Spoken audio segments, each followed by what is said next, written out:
Haskins going deep, has Jamie Kuna. Can he pull away for the score? Yes.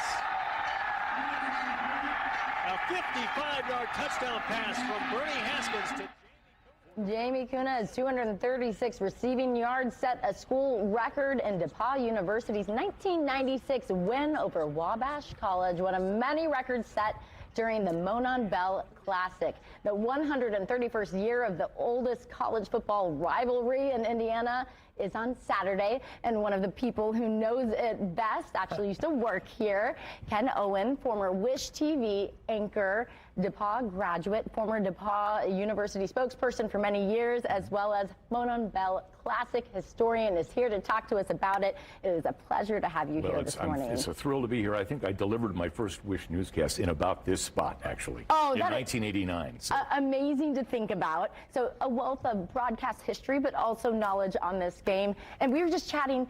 Today is kind of a special day for you. Yeah, Hannah, I woke up in 1977 on this date, November 12th, and my parents and I got into our car and drove from Chicago to Greencastle, my first visit to see DePauw University, and it was the day of the Monon Bell game. Yeah. And as it turns out, Jim Lampley and ABC were there to broadcast it. There used to be a rule that they had to do 2 Division III games a year, and they got to like Wednesday of this week and realized we need a game.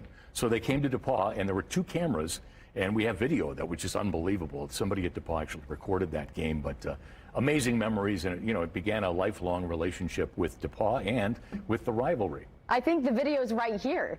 That's 1950. Oh, I'm sorry. That was 1955. Yeah, but this is not quite. Fred the Toe Williams just kicked his first collegiate field goal to win the game. In fact, trying to think what this one might be. This might be like 1966 or 7. There are so many games, 130. It's hard to remember. Yeah, which one exactly is which. Give us a little bit of history, though, on the Monon Bell Classic itself and why it is such a significant matchup. Well, 27 miles separate the 2 schools, DePauw and Wabash, on 231. And we've been playing since 1890. And back then, the 2 schools played IU and Notre Dame and even Michigan. So because of the proximity, we've just played a lot. Yeah. And even during the war, they continued to play. There was a game missed in 1910, but I think you've got an all-male school, and some of the guys at Wabash like to date the women at DePauw, so you've got that going.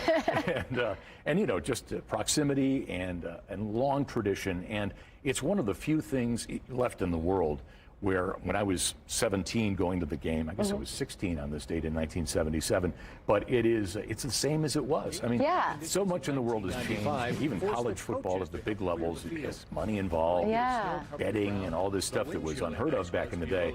But on Saturday, these 2 schools will get together just like they did in 1890. And, history's on the line. You want to be known as the team that won. Big game, big winning prize. Literally, the Monon Bell is huge.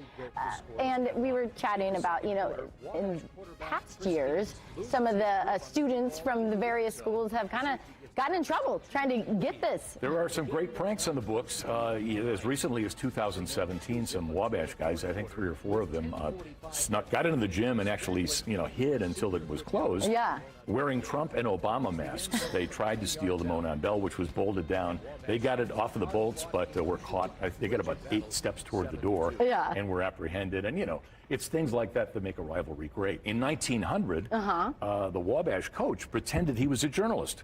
Came to the DePauw game during the season, sat on the bench. I said, I need proximity because I want to do a good story. Well, it turns out he was stealing plays. Yeah. So there were 2 games that year. It's before the Monon Bell was the prize. But Wabash won the first game because he had inside knowledge.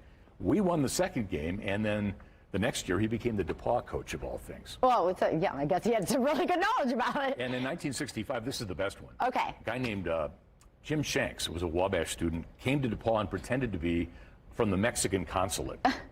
He looked like an 18-year-old college student, but he gets to DePauw and meets with the president of all things, and the president gets him in the direction of the Monon Bell. Well, it gets stolen that night.